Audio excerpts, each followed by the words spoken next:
बिस्मिल्लाहिर्रहमानिर्रहीम अस्सलामु अलैकुम दोस्तों, आप मेरे हाथ में गुलाब की एक कटिंग देख रहे हैं जिसके ऊपर पहले से फूल आ रहे हैं।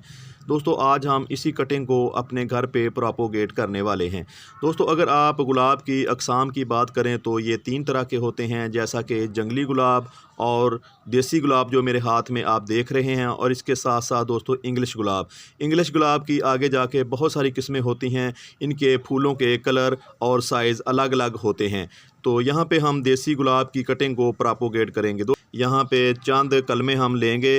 दोस्तों, आपने कलमों की सिलेक्शन करते वक्त चंद बातों को मद्देनज़र रखना होता है।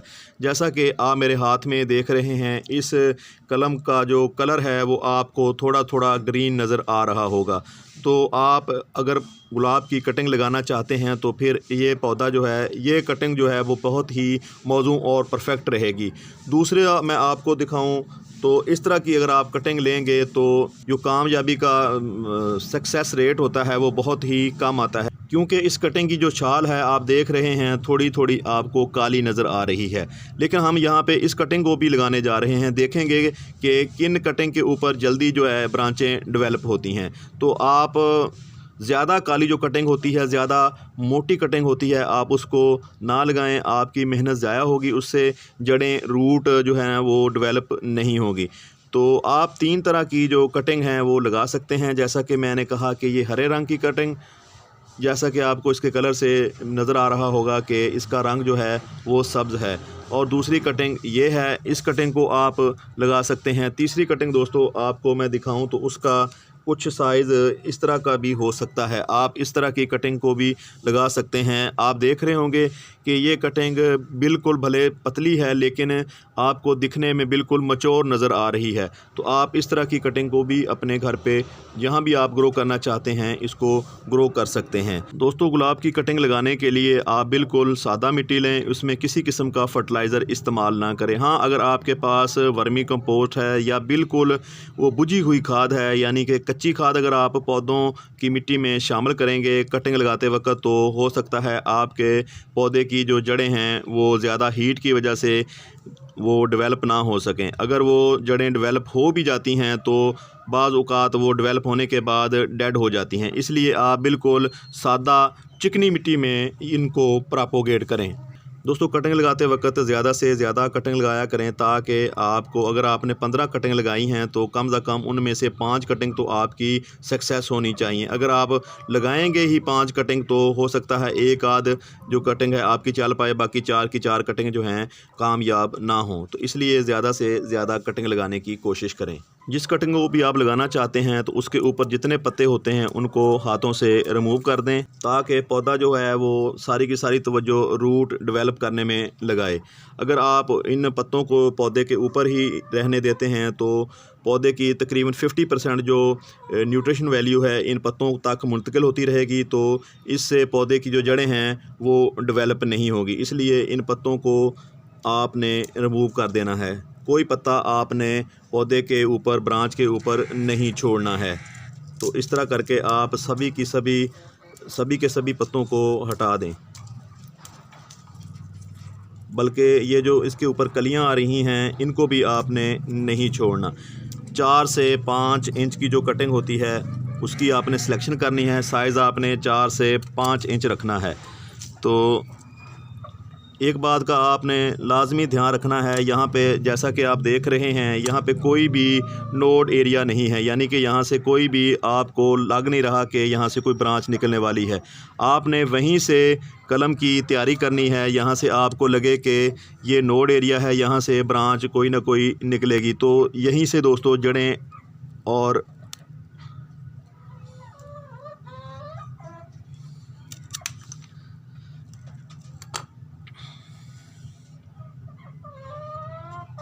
दोस्तों आपने जो इसका साफ़ एरिया होता है, जैसा कि ये आप देख रहे हैं, तो यहाँ पे आपको कोई भी नोड एरिया नज़र नहीं आ रहा होगा। आपने उस जगह से ब्रांच को काटना है यहाँ से नोड एरिया शुरू हो रहा हो। यहाँ पे आप देख रहे हैं यहाँ से एक आँख निकलने वाली है, तो आपने आँख के बिल्कुल आधा इंच नीचे से या 1 इंच नीचे से काटना है।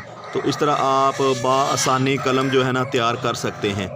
इस तरह आपने इसको तिरछा काटना है। तिरछा काटने से फ़ायदा ये होता है कि अगर आप इसको पानी वगैरह दें या इसके ऊपर शावरिंग करेंगे तो पानी इसके अंदर नहीं आएगा। हालांकि हमने इसको बाद में किसी हल्दी पेस्ट से या किसी दूसरी चीज़ पेस्ट से इसको कवर भी कर देना होता है, लेकिन फिर भी आप जब भी कलम तैयार करें तो फिर इसको आप तिरछा काटें। तो इस तरह करके आप इसको तिरछा काट सकते हैं।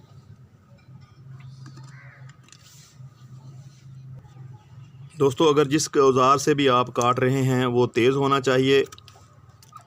वो अगर तेज़ होगा तो ये जो ब्रांच है, ये जो कलम है, वो फिसेगी नहीं, यानी कि दो हिस्सों में तकसीम नहीं होगी। तो एक ही झटके में कलम को कट जाना चाहिए।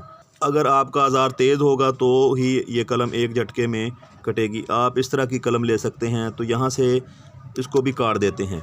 हमारे हाथ में ये दूसरी ब्रांच है, तो इससे भी हम कटिंग तैयार कर लेते हैं। तो आपने दोस्तों ये बात ज़हन-नशीं रखनी है कि आपने कटिंग के ऊपर जो पत्ते हैं उनको नहीं छोड़ना, आपने उन सब को रिमूव करना है। तो इस तरह आप अपने घर पे बहुत सारे पौधे तैयार कर सकते हैं।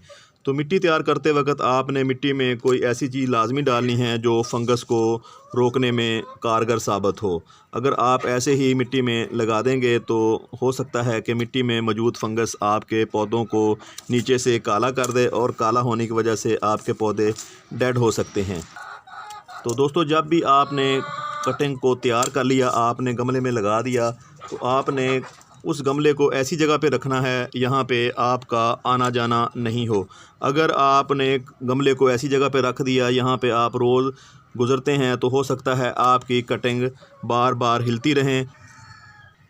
दोस्तों, हमारे पास 12 से 13 कलमें तैयार हो चुकी हैं। जैसा कि मैंने कहा, आपने 10 से ऊपर कलमें लगानी हैं तो आपको इससे अच्छे पौधे और ज़्यादा क्वांटिटी में पौधे मिलेंगे।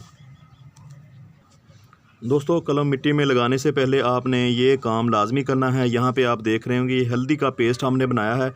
इसी पेस्ट में आपने कलम के ऊपर वाले जो हिस्सा है उसको इस तरह कुछ करके इसमें डिप करना है। तो इस तरह आप देख रहे होंगे कि इस कलम के ऊपर अच्छी खासी क्वांटिटी में हल्दी पेस्ट लग चुका है। इससे ये होगा कि अगर इसके ऊपर कोई नमी वगैरह आएगी तो वो नमी इस कलम के अंदर दाखिल नहीं होगी, तो आपका पौधा फंगस से महफूज रहेगा। आपने 2 से 2.5 इंच इसको मिट्टी में डिप करना है। तो इस तरह करके आप बहुत अच्छे पौधे और बहुत ज़्यादा क्वांटिटी में पौधे अपने घर पे तैयार कर सकते हैं। तो आपने सभी की सभी जो कलम हैं उनको इस तरह करते जाना है और इसमें मिट्टी में लगाते जाना है।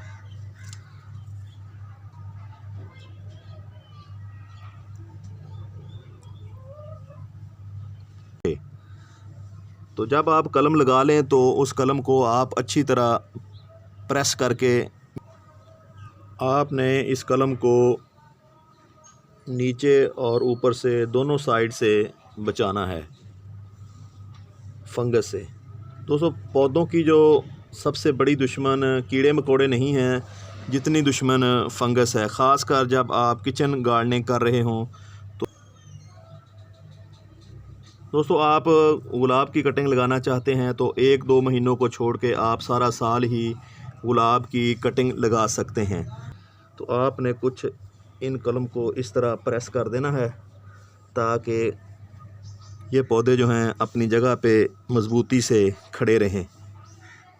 तो अब हम जो पानी देंगे वो हल्दी मिला पानी इन पौधों को देने वाले हैं ताकि हमारे पौधे फंगस से बच सकें। तो दोस्तों, आपने शापर से लाजमी कवर करना है। अगर आपने इन पौधों को शापर से कवर नहीं किया तो यहाँ पे नमी पैदा नहीं होगी जो इसको चाहिए होगी। तो क्योंकि सर्दियां हैं दोस्तों, तो सर्दियों में पौधों को हीट ज़्यादा चाहिए होती है क्योंकि बाहर का जो मौसम होता है वो ज़्यादा ठंडा होता है, तो अंदर जो हीट बन नहीं पाती। तो हीट उसी वक्त बनेगी जब आप शापर से इनको कवर करेंगे। तो आपने इनको ऐसी जगह पे रखना है, रात को आप इनको उठा के अंदर रख सकते हैं गमले को, या फिर ऐसी जगह पे रखें यहाँ पे कम से कम 2 से 3 घंटे की धूप पौधों को लाजमी मिले। अगर धूप मिलेगी तो ही शापर के अंदर हीट हीट पैदा होगी। आपने बार बार चेक नहीं करना, तो आप पहले ही इस तरह की मिट्टी लें जिस मिट्टी में आपने इन कलम को ग्रो करना है, ताकि वो बार बार सूखे नहीं। बचे हुए इसी पेस्ट को हम पानी में घोल लेते हैं ताकि हमारा ये पेस्ट ज़ाया ना हो। तो आप अच्छी तरह ये घोल के इसको साफ़ कर लें। तो यही पानी हम यहाँ पे देंगे इन कटिंग को।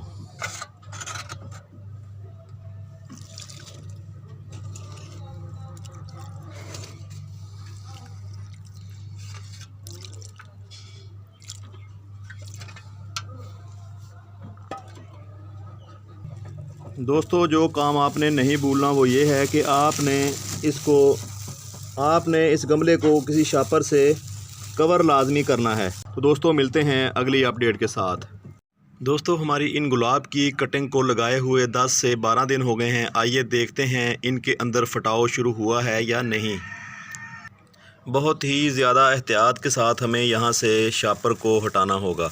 दोस्तों, अगर आप सर्दियों में कटिंग लगा रहे हैं तो फिर आपको शापर से लाजमी कवर करना होता है।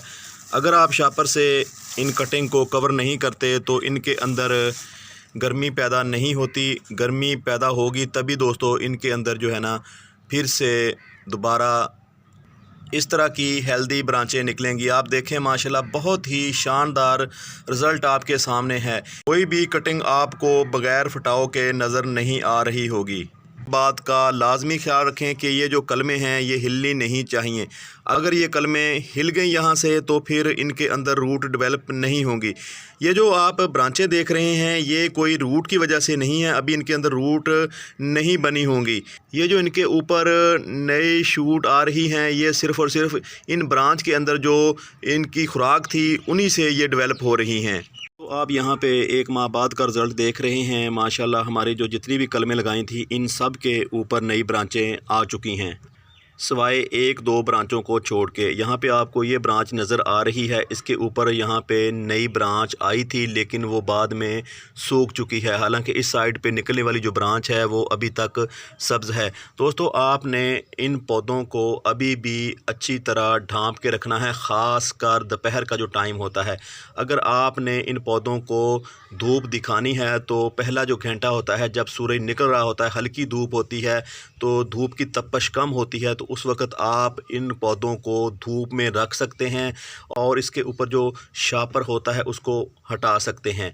अगर आपने सुबह के टाइम भी धूप में इनको रखा, इनके ऊपर से शापर नहीं उठाया, तो इनके अंदर ज़्यादा हीट पैदा होगी जिसकी वजह से आपके जो ब्रांचें हैं वो सूख सकती हैं। इस स्टेज के ऊपर हमें और एक सबसे बड़ी केयर की ज़रूरत होगी, वो ये कि आपके पौधों के अंदर नई ब्रांचें आना शुरू हो चुकी हैं। इन पौधों की पानी की जो ज़रूरियात हैं वो भी बढ़ चुकी हैं। पहले ये सिंगल ब्रांच जो अब हमने कलम लगाई थी, जब हमने इनको लगाया था तो ये सिंगल ब्रांच थी, तो उस वक़्त इन्हें पानी की ज़रूरत नहीं थी। अब इन्हें हल्की खुराक की ज़रूरत भी होगी और इनको पानी की भी ज़्यादा ज़रूरत पड़ेगी। आपने मिट्टी को बिल्कुल खुश्क नहीं होने देना। आपने ये ख्याल रखना है कि मिट्टी खुश्क ना हो। आपने इसमें हल्का पानी डालना है, पानी ज़्यादा नहीं डालना, क्योंकि अगर आप पानी ज़्यादा डालेंगे तो मिट्टी गीली होगी। मिट्टी गीली होने की वजह से हो सकता है इनके अंदर जो है वो फंगस पैदा हो जाए।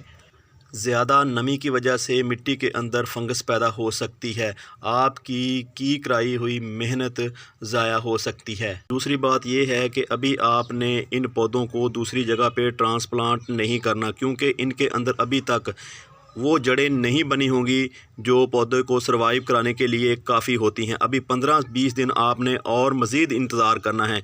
इसके बाद इसके अंदर अच्छा रूट सिस्टम पैदा हो जाएगा, तो उस वक़्त आप इन पौधों को दूसरी जगह पे इजीली ट्रांसप्लांट कर सकते हैं।